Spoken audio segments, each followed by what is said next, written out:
Hello ladies and gentlemen, Sigvaldo Grim here and welcome to Injustice 2 Mobile News. For those of you new to the series, this is the place where we discuss everything that is happening right now in the game.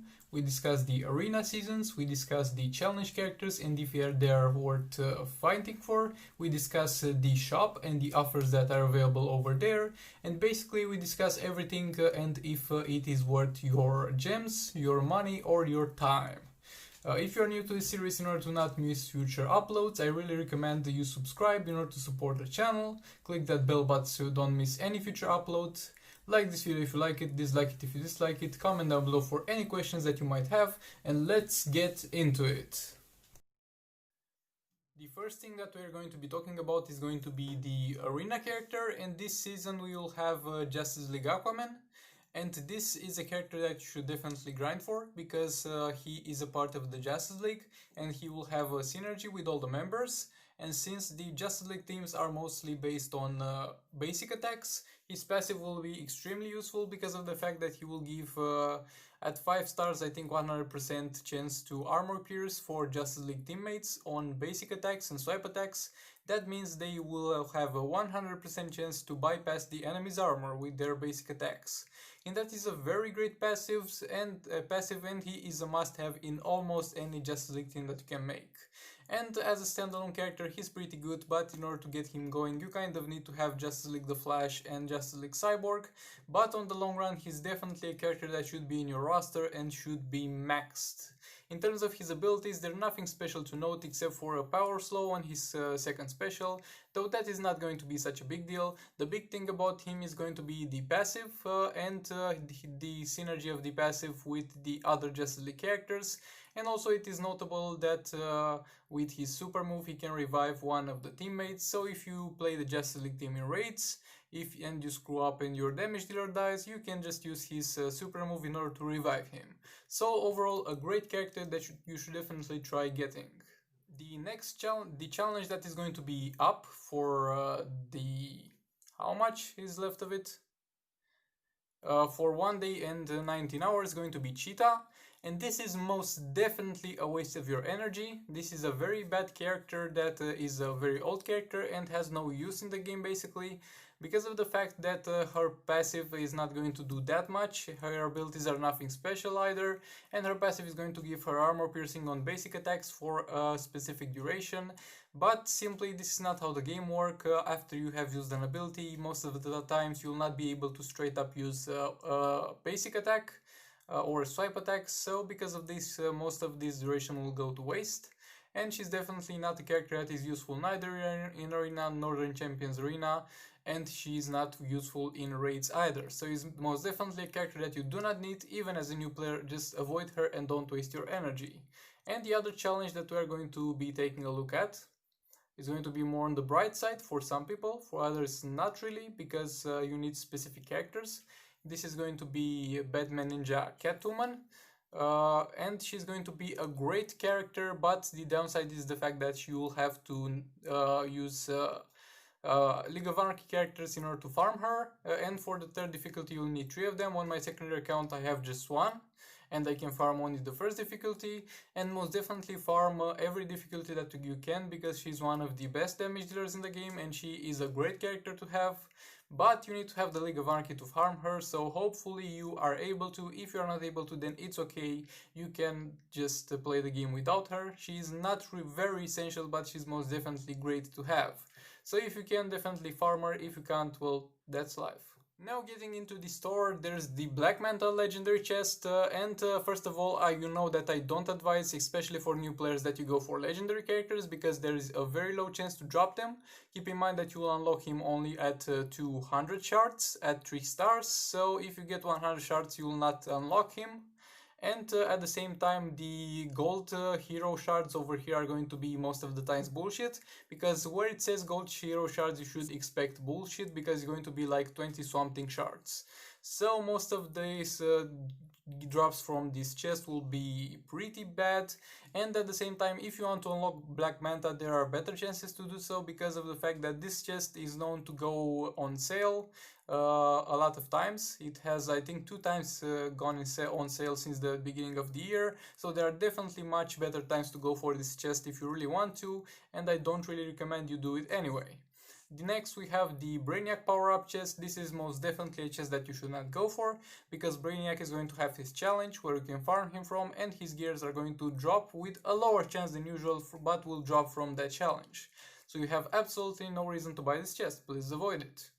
Next will be the Joker League of Anarchy chest. I have made a separate review on this one that I will link down in the description, but overall you are going to have a chance to get 3 good characters, but that is going to be a very low chance, and other than that you have a chance to get gold shards, and gold shards are terrible, in my opinion at the very least. And keep in mind that after you have gotten those characters, you will not get their gears. Talking about the Entangling Poison Ivy, Last Left the Joker, and Heartbreaker Harley Quinn. So you should not go for this chest. Like, please wait for a better time to get League of Anarchy chest, if that will ever arrive. Because while buying this chest, you'll have very low odds to get the characters you desire. The other drops are going to be crap, and you are going to not have their gears and get them through raid drops exclusively. Let's get back.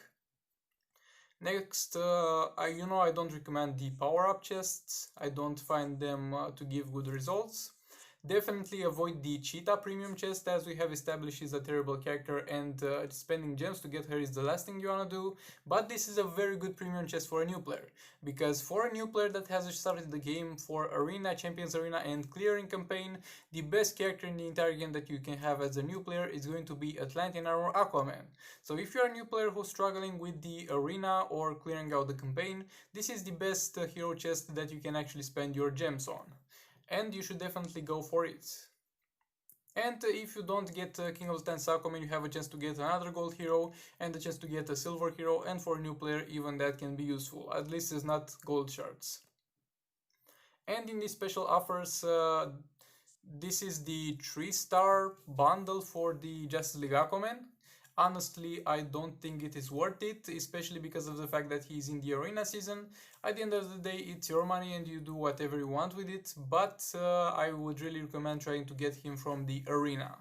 The Justice League Aquaman gears, just don't touch them, because as far as I know, if they haven't changed that, his gears are going to be in the Arena store.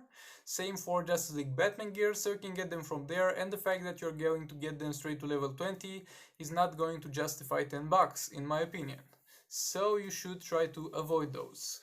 And the artifact bundle, I also have a separate review on that I will link down in the description. But basically, out of all these artifacts, the only must-have artifact in terms of raids at the very least is going to be All Blades, and all the artifacts that don't have an 80% chance are going to be good artifacts.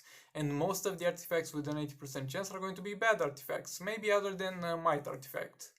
So if you're going for this chest, you have very high chances to get a bad artifact and very low chances to get your desired artifact. So, and the materials that you're going to get are not amazing. So overall, in my opinion, this chest could have great potential if it was a little bit better. But for now, I don't advise you buy it. And with all that being said, this is going to be everything for the special offers as well. Before I go, a little bit of an Easter egg. Like some of you might have seen on the right corner of my screen a little bit of something when it was more like tilted that way towards that over there, and it was this. Yes, it's a goddamn pink unicorn. His name is Bob, and he's pretty big, and it was kind of a present from a classmate in like 12th grade, like a little bit of a gag. On Christmas I bought him a Darth Vader, a toy Darth Vader, and he bought me a fucking pink unicorn. So, thank you very much for watching. Tomorrow we will be having, I think, Multiverse Armored Supergirl raid guide, so you should stay tuned for that. Will be a guide about how to use Multiverse Armored Supergirl against Captain Cold. and we will be taking a look at a video where that is done very well, and we will be discussing how everything is done, how the combos are done, and how everything is executed properly, and how you can do it by yourself. And this is a very good thing for beginners because Captain Cold is one of the easiest boss fights. So this was everything for this video. Thank you very much for watching. I hope you find it helpful. As usual, for any questions, leave them down in the comments. But if I answer your question and you need a further conversation with me, please do a separate comment, because it's much more easier for me to access those than to start a chain of replies, and you are not likely to get a reply after I answer it once. So if it requires further reply, then please leave a separate comment so I can make sure that I answer your comment. With all that being said, thank you for watching. Like this video if you like it, dislike it if you dislike it, subscribe, maybe click that bell button for some notifications when I upload, and I'll see you in the next one.